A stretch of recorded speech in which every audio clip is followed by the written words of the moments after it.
नमस्कार. Kitchen queen Gita या Marathi YouTube चॅनलवर आपणा सर्वांचे खूप खूप स्वागत आहे. रोज सकाळी 7 वाजता नवीन पदार्थांची रेसिपी पाहण्यासाठी किचन क्वीन गीता या चॅनलला लाईक, शेअर आणि सबस्क्राईब करा. चला तर मग आजच्या रेसिपीला आपण सुरुवात करूया. आजची आपली रेसिपी आहे सर्वांचा लाडका पदार्थ वडापाव. आणि त्यासाठी लागणारं साहित्य आहे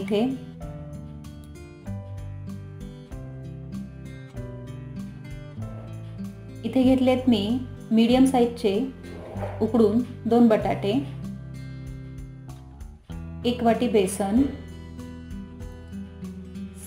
10-12 लसूण पाकळ्या आणि अर्धा इंच आलं, 2-3 मिरच्यांचे असे तुकडे करून घेतलेले आहेत, अर्धा चमचा जिरं आणि बारीक चिरलेली अर्धी वाटी कोथिंबीर. बाकी मसाले आपण यामध्ये नंतर घालून घेऊया. आता आपण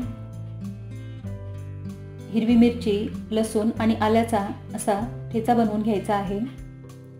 इथे बाउलमध्ये सर्वात अगोदर आपण बॅटर बनवून घेऊया. बेसन घालून त्यामध्ये थोडीशी आपल्याला हळद घालून घ्यायची आहे, 1 चमचा, आणि चवीनुसार मीठ घालून घ्यायचं आहे. थोडं थोडं पाणी करून आपल्याला एक बॅटर तयार करून घ्यायचं आहे. तुम्ही बॅटरची कन्सिस्टन्सी बघू शकता, या पद्धतीने ठेवायची आहे. आता हे बॅटर आपण 5 मिनिटं असं फेटून घेऊया. म्हणजे यामध्ये असे बबल्स तयार झाले पाहिजेत, तुम्ही बघू शकता. आणि हे बॅटर आता आपण अर्ध्या तासासाठी बाजूला ठेवून देऊया. इथे हे जे बटाटे आहेत ते आपण अगोदर कुस्करून घेऊया. हातानेच कुस्करायचे आहेत, याची आपल्याला पेस्ट बनवायची नाही किंवा किसून घ्यायची नाही आहे, तुम्ही बघू शकता. आता आपण याची भाजी करायला घेऊया.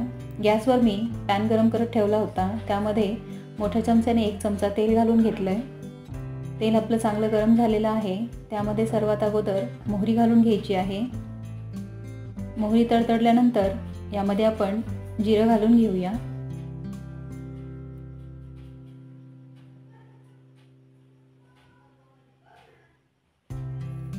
हिरव्या मिरचीचा ठेचा घालून घ्यायचा आहे आणि परतून घ्यायचा आहे.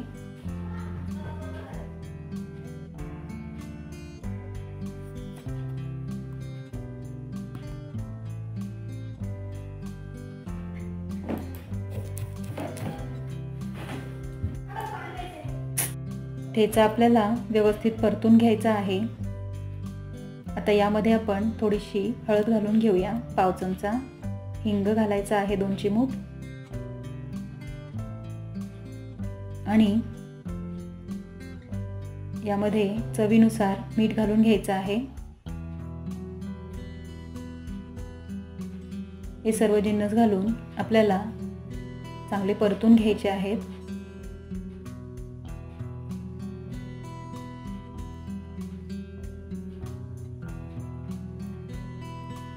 चांगले परतून झाल्यानंतर आता आपण यामध्ये बटाटे घालून घेऊया.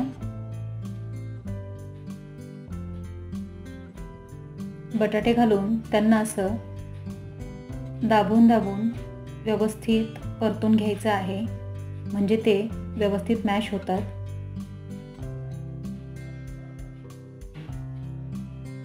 तुम्ही बघू शकता कशा पद्धतीने त्यांना परतून घ्यायचं व्यवस्थित.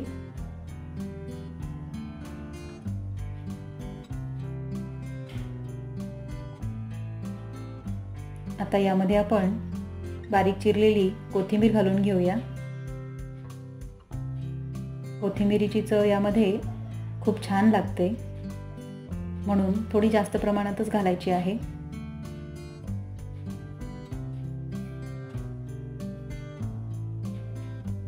आता यावेळी आपण यामध्ये अर्ध्या लिंबाचा रस घालून घेऊया.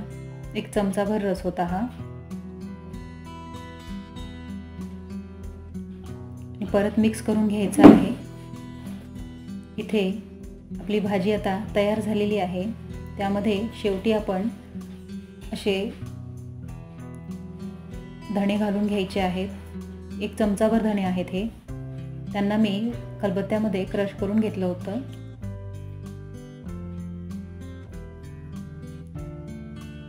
गॅस बंद करून घ्यायचा आहे आणि भाजीला आता थंड होण्यासाठी ठेवून द्यायचं आहे। इथे आपली भाजी एक 10 मिनिटानंतर थंड झालेली आहे। याचे आपण वडे करून घेऊया।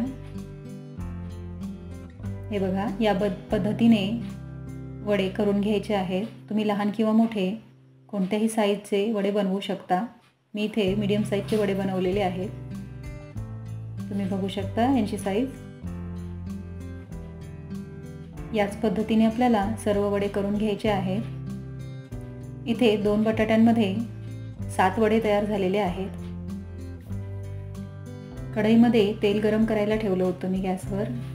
बॅटर तुम्ही बघू शकता व्यवस्थित आपलं झालेलं आहे। त्यामध्ये वडा डिप करून तो आपण सावकाश हाताने तेलात सोडून घेऊया। या पद्धतीने तेल आपलं व्यवस्थित गरम हवं।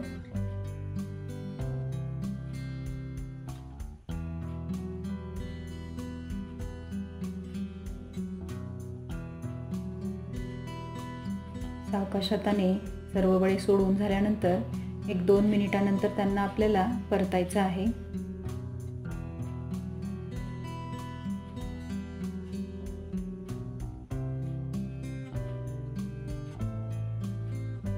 तेल आपलं चांगलं गरम झालेलं आहे। वड्यांना रंग पण सुंदर येतोय। सावकाश हाताने वडे आपल्याला परतून घ्यायचे आहेत आणि या पद्धतीने त्यांना ढवळून तळून घ्यायचं आहे।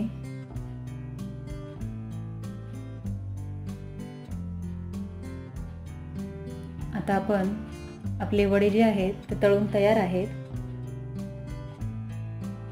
आता आपण हे तेलातून बाहेर काढून घेऊया।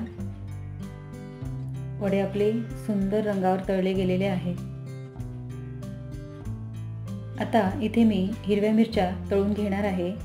हिरव्या मिरच्या तळताना या पद्धतीने तळायच्या, म्हणजे त्या उडत नाहीत। त्यांना मध्यभागी भेगा पाडून तेलामध्ये झारीमध्ये ठेवून वरून एक झारी ठेवून अशी तळून घ्यायची आहे।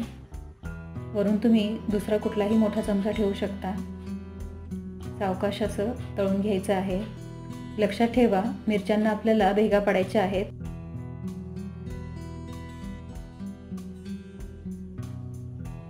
इथे आपला वडापाव खाण्यासाठी तयार आहे।